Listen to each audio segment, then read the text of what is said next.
Alors là, c'est un très joli chapitre. Le chapitre 12 qui va commencer. Parce que, vous savez, avant, on était dans les oracles contre Judas. C'est des oracles qui sont assez généraux. Alors, on a un peu l'impression de revivre toujours la même chose, les mêmes critiques. On se dit, qu'est-ce qu'il y a de nouveau? C'est où la progression? Parfois, on trouve ça génial. Parfois, on a le sentiment d'une redite. C'est compliqué. Là, vous plongez dans l'intimité du dialogue entre Dieu et son prophète. Donc, en fait, vous êtes au plus haut sommet de la mystique religieuse. Et c'est assez étonnant. C'est loin de ce qu'on imagine comme dialogue. Peut-être qu'on a une idée de la mystique avec Sainte Thérèse de Lisieux où on dit des belles choses. On imagine peut-être la mystique comme une sorte de grande poésie, de grands poèmes d'amour, ce que c'est aussi.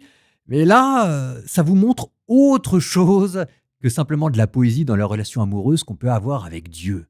Là, la mystique avec Jérémie, oh là là, c'est à la fois extrêmement émouvant et en même temps ça décape, hein. Le chapitre commence par une querelle de couple entre Dieu et son prophète. Jérémie n'est pas du tout content. Et en même temps, on peut le comprendre, parce que lui, chapitre précédent, il vient quand même d'apprendre qu'il y avait des complots contre lui. Donc il dit à Dieu, mais c'est quoi cette affaire? Moi, j'ai pas signé pour ça. Ça commence par, tu es trop juste, Seigneur, pour que je te fasse un procès. Ça veut quand même dire, je vais te faire un procès, parce que moi, je suis pas du tout d'accord avec ce qui est en train de m'arriver. Pourtant, je parlerai contre toi de jugement. Pourquoi le chemin des méchants est-il prospère? Donc pourquoi est-ce que pour ceux qui veulent la vie contre moi, tout va bien? Et pourquoi est-ce que moi, je vais devoir souffrir? Donc ça, c'est ce que vous allez entendre juste à l'instant, chapitre 12. Et puis chapitre 13, vous aurez ce beau geste prophétique de la ceinture pourrie.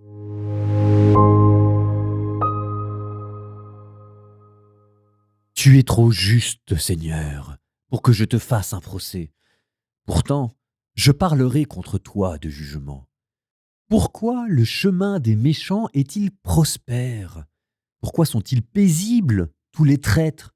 Tu les plantes, et ils s'enracinent. Ils vont bien et ils portent du fruit. Tu es près de leur bouche et loin de leur cœur. Mais toi, Seigneur, tu me connais, tu me vois, tu scrutes mon cœur, il est avec toi. Traîne-les à l'abattoir comme des moutons, réserve-les pour le jour du massacre. Combien de temps encore la terre sera-t-elle en deuil et toute l'herbe des champs desséchée? Les bêtes et les oiseaux ont disparu à cause de la malice de ses habitants qui disaient « Dieu ne voit pas notre avenir ». Et si la course avec des coureurs te fatigue, comment rivaliseras-tu avec des chevaux? S'il te faut un pays en paix pour être confiant, comment feras-tu dans les maquis du Jourdain?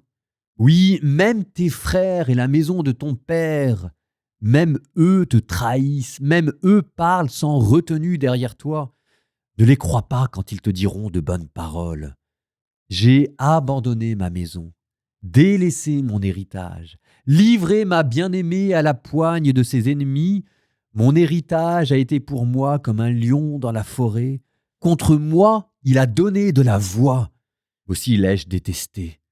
Mon héritage est pour moi un étrange rapace, et contre lui font cercle les autres rapaces. Allez, rassemblez toutes les bêtes sauvages, et qu'elles viennent le dévorer. De nombreux pasteurs ont saccagé ma vigne, piétiné la part qui me revient. Ils ont changé ma part délicieuse en solitude désolée. Ils l'ont réduite en lieu désolé. La voici devant moi en deuil et désolé. Tout le pays est désolé et personne ne prend cela à cœur.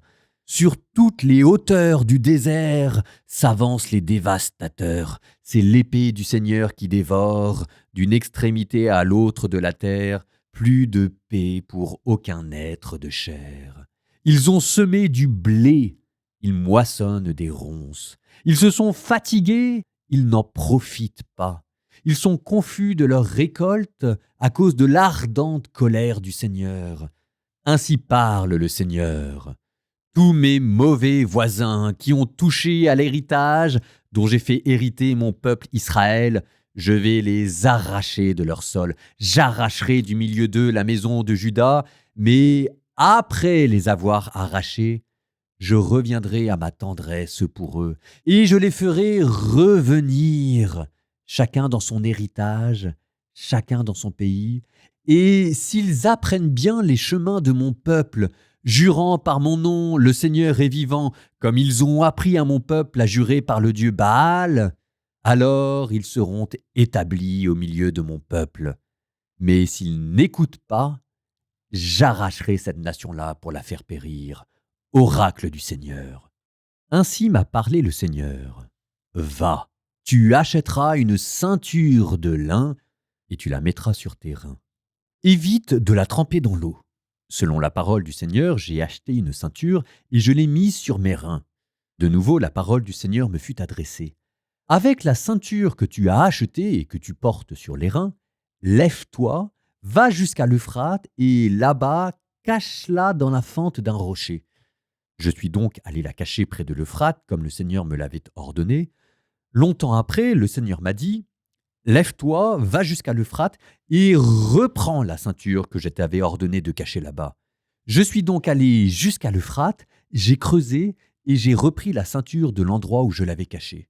Et voici, la ceinture était pourrie, hors d'usage. Alors la parole du Seigneur me fut adressée. Ainsi parle le Seigneur, voilà comment je ferai pourrir l'immense orgueil de Juda et de Jérusalem. Ce peuple mauvais qui suit les penchants de son cœur endurci et qui marche à la suite d'autres dieux pour les servir et se prosterner devant eux, il deviendra pareil à cette ceinture hors d'usage. En effet, de même qu'un homme s'attache une ceinture autour des reins, de même je m'étais attaché toute la maison d'Israël et toute la maison de Juda, oracle du Seigneur, pour qu'elle soit mon peuple, mon renom, ma louange et ma parure. Mais elles n'ont pas écouté. Tu leur diras cette parole. Ainsi parle le Seigneur, le Dieu d'Israël. Toute cruche peut être remplie de vin. Ils te diront, ne savons-nous pas que toute cruche peut être remplie de vin? Alors tu leur diras, ainsi parle le Seigneur. Tous les habitants de ce pays, les rois qui siègent sur le trône de David, les prêtres, les prophètes et les habitants de Jérusalem, je vais les remplir d'ivresse, puis je les briserai chacun contre son frère, les pères et les fils tous ensemble, oracle du Seigneur. Je serai sans pitié, sans merci, sans compassion pour les détruire. Écoutez, tendez l'oreille, ne vous pavanez pas, car le Seigneur parle. Rendez gloire au Seigneur votre Dieu avant qu'il ne fasse venir les ténèbres, avant que vos pieds ne s'entrechoquent dans la montagne du crépuscule.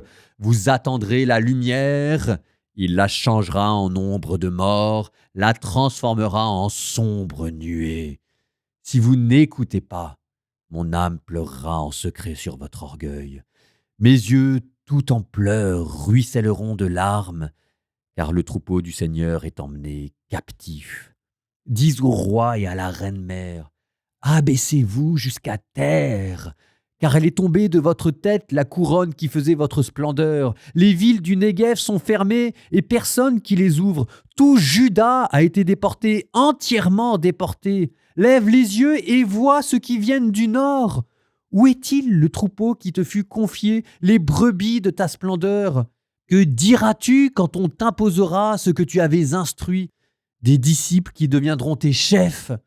Ne seras-tu pas saisi de douleur, comme une femme qui accouche? Alors si tu dis en ton cœur, pourquoi tout cela m'arrive-t-il? C'est à cause de l'immensité de ta faute. Les pans de ta robe ont été retroussés et tu as subi violence. Un Éthiopien peut-il changer de peau? Une panthère changer de pelage? Et vous pourriez faire le bien, vous habitués au mal? Je vous disperserai comme la paille qui s'en va au souffle du désert, tel sera ton sort. La part que je mesurerai pour toi, oracle du Seigneur, toi qui m'as oublié pour faire confiance aux mensonges, moi aussi je relèverai les pans de ta robe sur ton visage et ta honte sera vue. Tes adultères, tes hennissements de plaisir, tes ignobles prostitutions sur les collines, dans les campagnes, tes horreurs, je les ai vues. Malheur à toi, Jérusalem, tu es impure. Et pour combien de temps encore?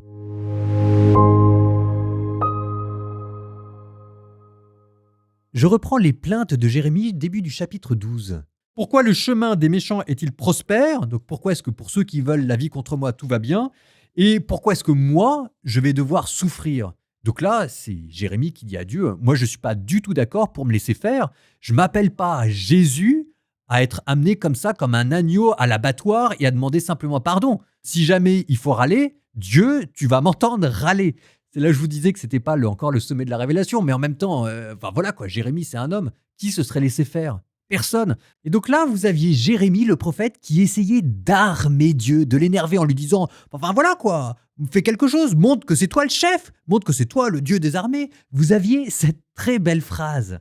Est-ce qu'il te faut un pays en paix pour être confiant? Et comment vas-tu faire dans les maquis du Jourdain? Enfin, ça veut dire quoi? Est-ce que tu es un petit Dieu? Est-ce que tu es un Dieu de pacotille? Au point de ne pouvoir être à l'aise et en paix que quand tout va bien? T'es pas capable de te défendre? C'est quoi ce Dieu de pacotille? Donc c'est le prophète qui essaye de vexer Dieu pour que Dieu, en réveillant sa colère, finisse par protéger son prophète. C'est très beau, c'est très touchant, et je suis désolé de le dire, on en est tous là. Et alors après, on avait la réponse de Dieu, qui était encore plus extraordinaire. Cette fois-ci, c'était plus les plaintes du prophète, c'était les plaintes du Seigneur lui-même.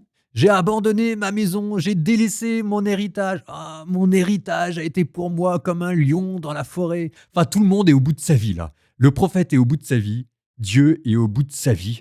Bon, bah, la mystique, c'est ça aussi. Sauf que la mystique dépressive, ça n'aura pas duré très longtemps. Juste après, le prophète et Dieu, à force de chauffer l'un et l'autre, finissent par reprendre du poil de la bête et on repart sur les invectives. Et à la fin du chapitre 13, on retrouve tout ce beau monde, Dieu et son prophète, devant la famille royale, Pierre monté à bloc. Dis au roi et à la reine-mère, abaissez-vous jusqu'à terre, car elle est tombée de votre tête la couronne qui faisait votre splendeur. Et c'est ça, la mystique aussi. Enfin, regardez comment Jérémie insulte la reine-mère, mais en face d'elle, hein.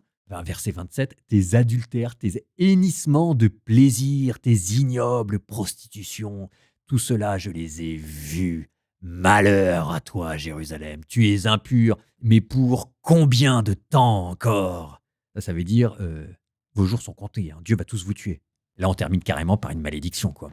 Nous terminons par les psaumes. Ça vaudra peut-être mieux parce qu'on ne sait pas très bien quoi dire après ce chapitre. On termine par les psaumes qu'on n'avait pas pu lire à la fin du premier épisode.